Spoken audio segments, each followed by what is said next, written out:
ثم أنزل عليكم من بعد الغم أمنة نعاسا يغشى طائفة منكم وطائفة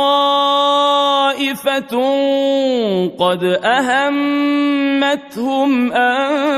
أنفسهم يظنون بالله غير الحق ظن الجاهلية يقولون هل لنا من الأمر من شيء قل إن الأمر كله لله يخفون في أنفسهم ما لا يبدون لك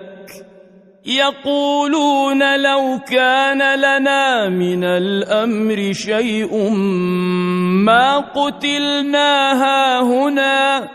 قل لو كنتم في بيوتكم لبرز الذين كتب عليهم القتل إلى مضاجعهم وليبتلي الله ما في صدوركم وليمحص ما في قلوبكم والله عليم بذات الصدور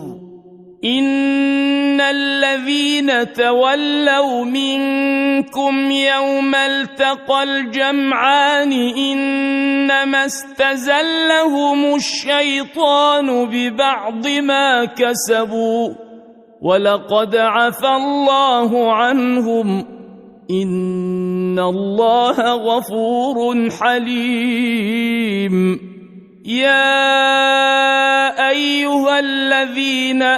آمنوا لا تكونوا كالذين كفروا وقالوا لإخوانهم إذا ضربوا في الأرض أو كانوا غزا لو كانوا عندنا ما ماتوا وما قتلوا ليجعل الله ذلك حسرة في قلوبهم والله يحيي ويميت والله بما تعملون بصير ولئن قتلتم في سبيل الله أو متم لمغفرة من الله ورحمة خير مما يجمعون